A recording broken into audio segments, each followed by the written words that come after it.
నమస్కారాలు తెలుపుకుంటున్నాము.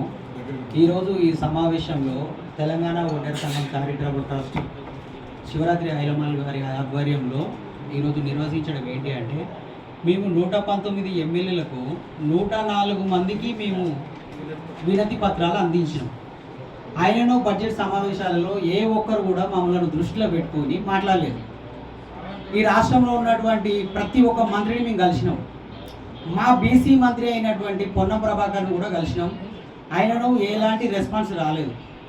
ఈ కాంగ్రెస్ పార్టీకి సంబంధించిన తెలంగాణ పిసిసి అధ్యక్షుడు బి మహేష్ గౌడ్ గారిని కూడా కలిసి మా బాధలు చెప్పుకున్నాం. ఆయనను మాకు ఎలాంటి స్పందన రావట్లేదు. మమ్మల్ని ఎందుకు గుర్తిస్తలేరు అని మేము ఈరోజు మీ మీడియా ముందుకు రావడం జరిగింది. ఈ విషయంలో ఏం జరుగుతుంది అంటే, మేనిఫెస్టోలో పెట్టినటువంటి మా కులానికి సంబంధించిన కార్పొరేషన్ పెట్టి సరైన బడ్జెట్ పెడతామని చెప్పిన కాంగ్రెస్ ప్రభుత్వం ఈరోజు మేనిఫెస్టోలో లేనటువంటి 18 కులాలకు కార్పొరేషన్ ఏర్పాటు చేసి వారికి చైర్మన్లను నియమించింది, వారికి బడ్జెట్ పెడుతుంది. మరి మాకు మేనిఫెస్టోలో పెట్టినటువంటి మా కులానికి ఎందుకు పెట్టట్లేదు? మేము కూడా ఈ శివరాత్రి ఐలమ్మల్ గారి ఒడ్డేరు సంఘం చారిటబుల్ ట్రస్ట్ నుంచి ఈ తెలంగాణలో 144 మంది సర్పంచులు ఉన్నారు, 1200 మంది వార్డు మెంబర్లు ఉన్నారు. ప్రతి మండలానికి, గ్రామానికి, జిల్లాలకు అధ్యక్షులు, ఉపాధ్యక్షులు, కార్యదర్శులు ఉన్నారు. రాష్ట్రం లెవెల్లో కార్మిక సంఘం ఉంది, ఉద్యోగ సంఘం ఉంది, మహిళా సంఘం ఉంది. మొత్తం 23,000 మంది ఈ యొక్క చారిటబుల్ ట్రస్ట్ ద్వారా మేము పనిచేస్తున్నాం. 23,000 మంది అధికారులమే పనిచేస్తున్నాం.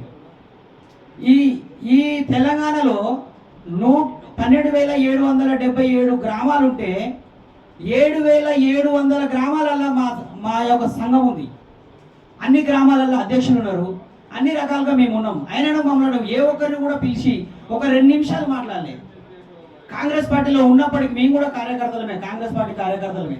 అయినప్పటికీ కూడా మాకు కూడా ఒక 2 నిమిషాలు మాట్లాడకపోతే మేము ఈ తెలంగాణలో ఉన్నటువంటి మూలవాసులమైన ఒడ్డెర్లకు గతించిన సంవత్సరాల పూర్వము ప్రతి కట్టడంలో మా పితరులు, మా తాత ముత్తాతలు పనిచేస్తేనే ఆ కట్టడాలు జరిగినాయి. గోల్కొండ కావచ్చు, చార్మినార్ కావచ్చు, పురాతన కట్టడాలు, నాగార్జున సాగర్ లాంటి పురాతన కట్టడాలలో మా యొక్క ముఖ్య పాత్రలే ఉన్నాయి.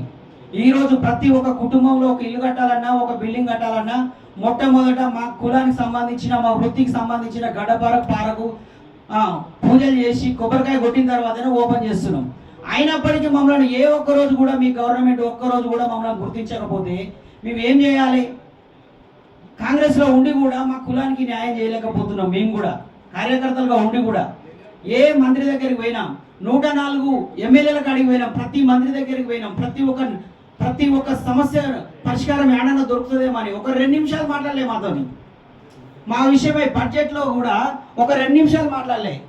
ఏ ఒక్క ఎమ్మెల్యే మాట్లాడినా ఈరోజు మీ పాలాభిషేకం చేసేటోళ్ళం వాళ్ళకు ఏ ఒక్కరు కూడా మాట్లాడలేదు. కాబట్టి ఈరోజున్న బడ్జెట్ సమావేశాలలో సాయంత్రం వరకు మాకు సరి అయిన నిర్ణయం చేసి మాకు కార్పొరేషన్ ఏర్పాటు చేయండి అని మేము ఈ గవర్నమెంట్ వేడుకుంటున్నాం. రెండోది ఏంటి అంటే, ఒకవేళ ఈరోజు సాయంత్రం వరకు ఇవ్వకపోతే మా ఐలమ్మల్ గారి ఆధ్వర్యంలో రేపు పొద్దున అసెంబ్లీ ముట్టడి చేస్తామని తీవ్రంగానే మేము చెప్తున్నాము. దీనికి కట్టుబడి ఆ సంఘం అంతా కట్టుబడి ఉంటుంది. జై ఒడ్డెరా, జై జై ఒడ్డెరా.